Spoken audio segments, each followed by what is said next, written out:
In the frost-bitten air of December 10, 1541, a crowd began to swell along the muddy streets of London, anticipating a spectacle that would be written into the darkest annals of English history. This was not to be a common execution nor the routine dispatch of a petty criminal.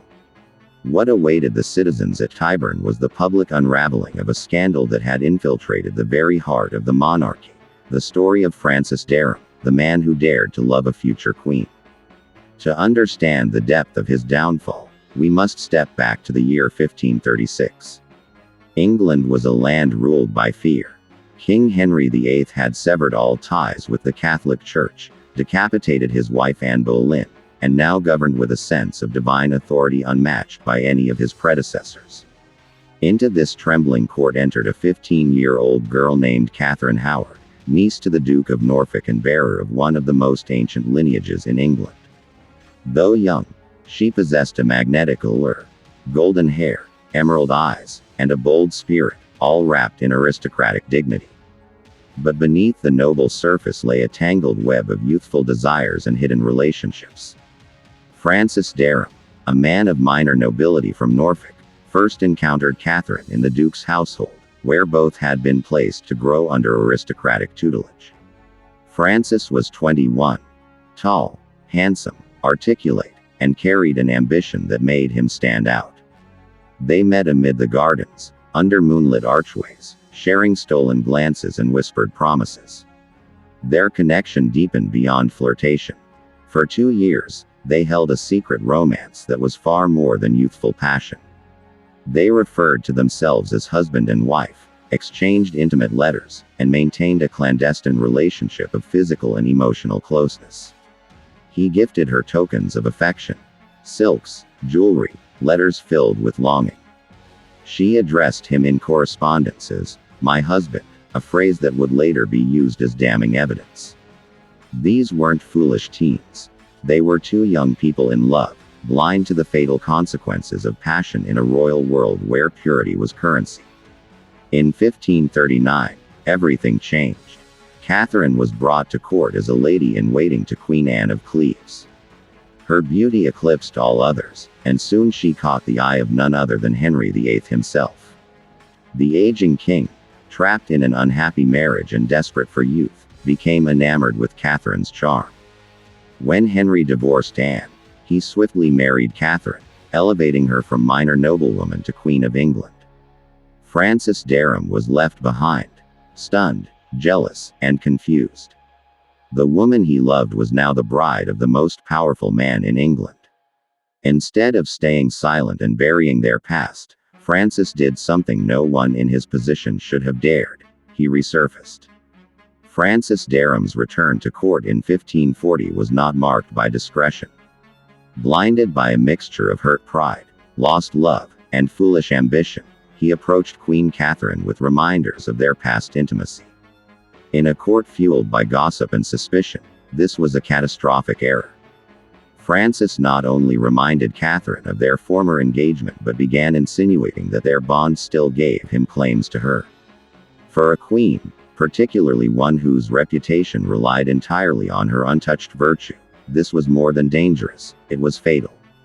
Catherine, now under immense pressure to maintain her image, attempted to silence him not with threats but with favors.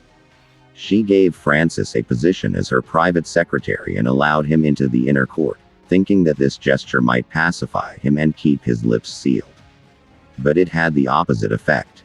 Francis mistook this mercy for validation and began boasting of his past with the Queen. Then came another blow. A man named Henry Minox, a former music tutor of Catherine, began spreading rumors of the Queen's earlier indiscretions. These whispers grew until they reached the paranoid ears of Henry VIII. Already haunted by the betrayal of Anne Boleyn, the king ordered an exhaustive investigation into his young wife's past. What the investigators uncovered was damning. Not only had Catherine shared an intimate relationship with Dereham before marriage, but she had also been receiving private male visitors, most notably, Thomas Culpeper, a favorite gentleman of the king's privy chamber. The discovery infuriated Henry. The betrayal was not only personal but political. His queen had tainted the royal bloodline. The king, consumed by rage, took swift action. Francis Dereham was arrested in November 1541 and thrown into the Tower of London. Interrogations followed. Not routine questions but a campaign of torment. Francis, desperate to avoid death, claimed that he had been involved with Catherine only before her marriage and had not continued the relationship afterward. But his protestations were drowned by the evidence: letters of endearment, eyewitnesses, testimonies, and his own reckless boasting. Worse, Henry believed that Francis had used his past relationship to manipulate the Queen. In the king's eyes, this was treason of the highest form. Not only had Dereham seduced the Queen before her marriage, but he had blackmailed her after it, thereby attempting to control the monarchy from the shadows. The punishment had to reflect not only the gravity of the crime but the personal humiliation the king now felt. So Henry turned to history, seeking a punishment that would both destroy Dereham and serve as a warning to all of England. He selected the ancient traitor's execution, a ritual designed to strip a man of honor, humanity, and even the right to die with dignity. December 10th arrived like a funeral bell tolling across London. Shops were closed. Nobles jostled for balconies overlooking the execution route. Foreign ambassadors attended, eager to witness the infamous English justice. At dawn, Francis Dereham was dragged from the Tower of London, tied naked but for a sackcloth tunic to a wooden hurdle. He was to be drawn through the city, literally dragged across jagged stones, manure, and frozen mud while the crowd hurled refuse and insults. It took over 2 hours for the journey to Tyburn to be completed. By the time he arrived, Francis's body was bruised, bleeding, and half unconscious. But the worst had yet to begin. A specially constructed scaffold awaited him. The crowd of over 3,000 gathered to see what they had only heard of in ballads and old medieval tales. At the king's command, the executioner Thomas Turles was told to prolong the agony, to make a spectacle of pain. First came hanging, but not to death. Francis was hoisted by the neck until he convulsed, foam bubbling from his mouth. Before he could lose consciousness entirely, he was lowered. This was done 3 times. Then came castration. While still alive and semi-conscious, Francis was tied to a bench. With a red-hot blade, the executioner removed his genitals, tossing them into a fire. His screams rang out through Tyburn and reportedly caused many spectators to look away in horror. But the punishment continued. Next, Francis's abdomen was split open from sternum to pelvis. The executioner reached in and began removing intestines and organs while Francis still gasped for breath. His heart, the symbol of his love and crime, was cut out last and shown to him before death finally released him. Yet even death did not bring peace. His head was severed, and his body was quartered, each limb sent to different gates of the city as a gruesome warning.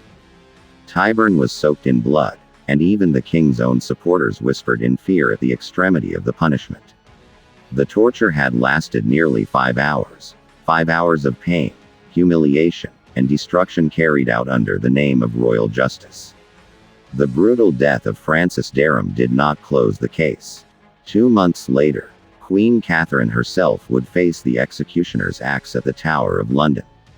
Unlike Dereham, she was granted the mercy of a swift beheading, a concession to her royal status. Yet, in the court of public opinion, her legacy was forever tied to the young man who had loved her, and died the most humiliating death in Tudor history. Henry VIII's reign changed forever after that winter. Ambassadors from across Europe wrote with horror of the spectacle they had seen. The Spanish court compared Henry to the Roman emperors at their most bloodthirsty. The French questioned whether the English monarch had lost all restraint. Even his own nobles murmured of a king who had gone too far. Instead of preserving royal dignity, the spectacle stained Henry's reputation with blood. What was meant to be a statement of absolute power instead became a testament to tyranny. No plaque today marks the ground where Francis Dereham was butchered in front of thousands. Tyburn itself was dismantled centuries ago, paved over by modern streets. But his death lives on in the silent pages of history, a whisper of warning about what happens when love and power collide. His story is not just about lust or treason. It is about a system that crushed the human soul in the name of control, about a king who feared disloyalty more than he valued life, and about a world where passion, once exposed, was punishable by horrors no man should endure. Francis Dereham's name may not be written on monuments or recited in schools, but in the grim shadows of history, he remains a symbol of how far vengeance can go when it wears a crown. And perhaps, that is the most terrifying legacy of all. You've just witnessed one of the darkest punishments in history. But many more still lurk in the shadows. So if you dare, subscribe to Torture Vault, where every scream from the past still echoes.